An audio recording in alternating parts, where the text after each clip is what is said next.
Hello, আসসালামু আলাইকুম সবাইকে। আজকে হচ্ছে নতুন একটা পায়জামার মোহরের ডিজাইন দেখাবো। তাহলে চলুন শুরু করা যাক। তো এখানে হচ্ছে আমি সালোয়ারের নিচের অংশে ২.৫ ইঞ্চি পরিমাণে দাগ কেটে নিচ্ছি। এখন এই দাগ সবগুলাকে একসাথে মিশিয়ে একটা দাগ টেনে নিব। এরপর হচ্ছে আমি এই দাগ বরাবর একটা ভাঁজ করে নিব, যাতে অপর পাশে আর দাগ দেওয়া না লাগে।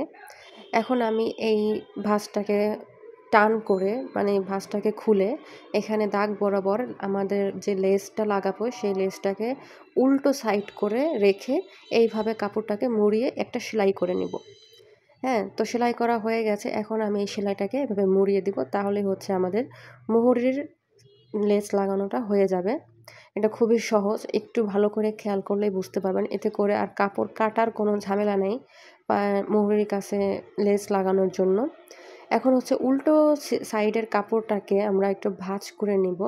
তো এখানে হচ্ছে আমি ২ ইঞ্চিতে করে একটা দাগ নিয়ে নিচ্ছি। এটা আমি একদম লেজের সমান সমান রেখে তারপরে ২ ইঞ্চি করে দাগ দিচ্ছি। ২ ইঞ্চি দাগ দিয়ে বাকি যে অংশটা থাকবে সেই অংশটাকে আমি ভাঁজ করে সেলাই করে নিব।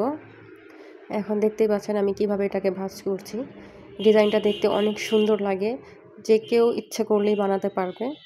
এখন হচ্ছে এখানে আমরা একটা সেলাই দিয়ে নিব, চাপ সেলাই। তো চাপ সেলাই দেওয়ার পর আমি একটু প্রেস করে নিয়েছি। এখন হচ্ছে এই সেলাই থেকে ১ ইঞ্চি বরাবর আমি দাগ কেটে নিব। এটা আমরা এখানে পিনটেক্স দিব সেই জন্য।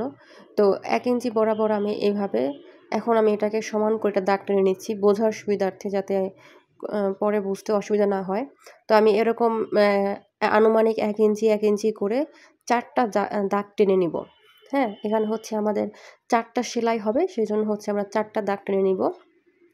তো দাগ টানা হয়ে গেছে। এখন এই দাগগুলোকে এইভাবে ঠিক ভাঁজ করে একদম বরাবর করে আমরা সেলাই করে নেব, যেন কাপড় বেশি না থাকে। ঠিক এইভাবে দেখেন আমাদের প্রথম পিনটেক্সটা হয়ে গেল।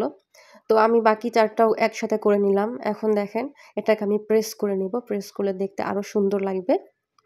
তো আয়রন করা হয়ে গেছে। এখন দেখেন কত সুন্দর লাগছে, ডিজাইনটা অলরেডি সুন্দর লাগতেছে।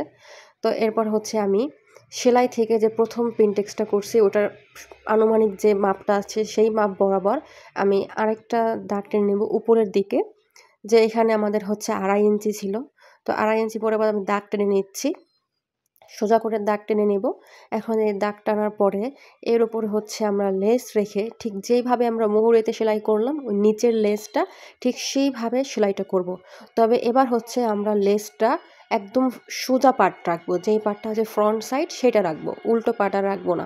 এই যে দেখেন আমি ফ্রন্ট সাইডটা রেখে দেখালাম, ঠিক এইভাবে ভাঁজ করে এবার হচ্ছে আমরা ভাঁজটা ধরবো উপরের দিক থেকে। উপরের দিক থেকে ধরে এইভাবে সেলাই করে নিব। এই যে দেখেন সেলাই করা হয়ে গেছে, ভীষণ সুন্দর লাগছে। তো হয়ে গেল আমাদের আজকের নতুন সালোয়ারের ডিজাইন। আশা করি আপনাদের ভালো লেগেছে। আল্লাহ হাফিজ।